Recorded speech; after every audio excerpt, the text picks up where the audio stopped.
The definition of continuity. A function is said to be continuous at a point C if and only if the following three rules are true. Number 1, the limit as x approaches c of f of x from the left equals the limit as x approaches c of f of x from the right, aka the overall limit exists. Number 2, f of c is a defined point. Number 3, the overall limit of f of x is equal to f of c. Mistakes students make with continuity. The limit exists if the left-hand limit is equal to the right-hand limit, but a function at a point C is said to be continuous at that point if the existing limit from above is equal to f of c as well. Discontinuities. A discontinuity is a point at which a function is not continuous. There are three types of them: removable, non-removable, and infinite.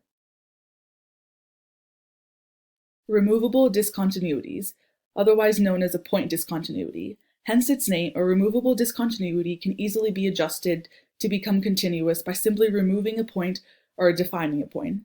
In the example to the right, we would simply define the point. The limit as x approaches c of f of x exists, but it does not equal f of c, or f of c simply does not exist. In our example to the right, f of c does not exist. Non-removable discontinuities, otherwise known as a jump discontinuity. These cannot be fixed because fixing them would result in a whole new function. The left-hand limit and the right-hand limit do not equal one another, therefore the overall limit does not exist. Infinite discontinuities. Anytime you see a vertical asymptote, you know there will be an infinite discontinuity at that point.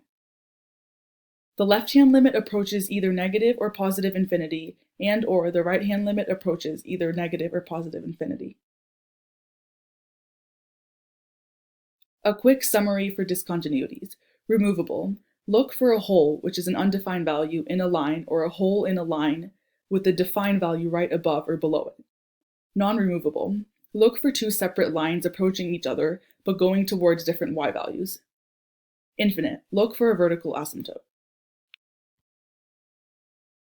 The limit law. The limit law states that polynomial, rational, power, exponential, log, and trig functions are not just continuous at certain values c, but are continuous at every point in their domain. Example, polynomial function. The limit as x approaches 1 of 3x cubed minus 2x squared plus 4.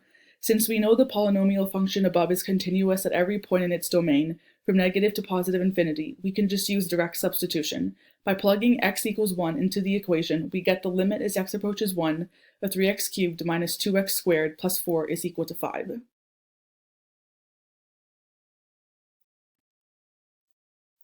The three important theorems of AB calculus. Number 1, the intermediate value theorem, or IVT.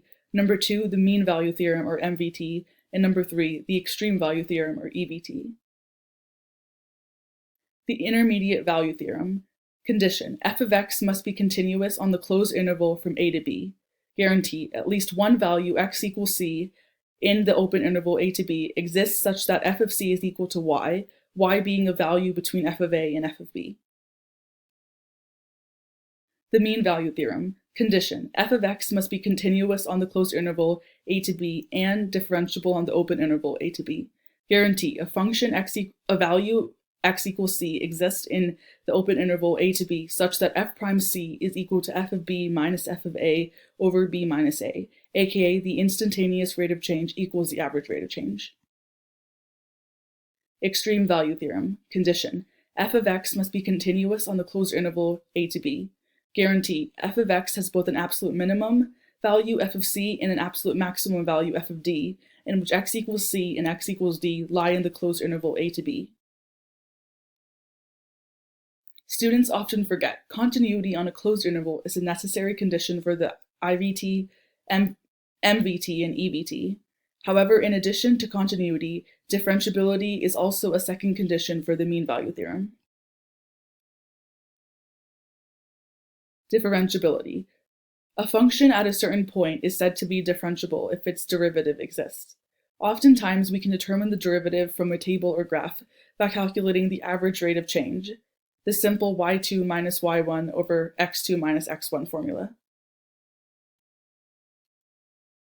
Relationships between differentiability and continuity. Differentiability does guarantee continuity, aka a differentiable function has to be continuous. However, continuity does not guarantee differentiability, aka just because a function is continuous does not mean it is necessarily differentiable as well.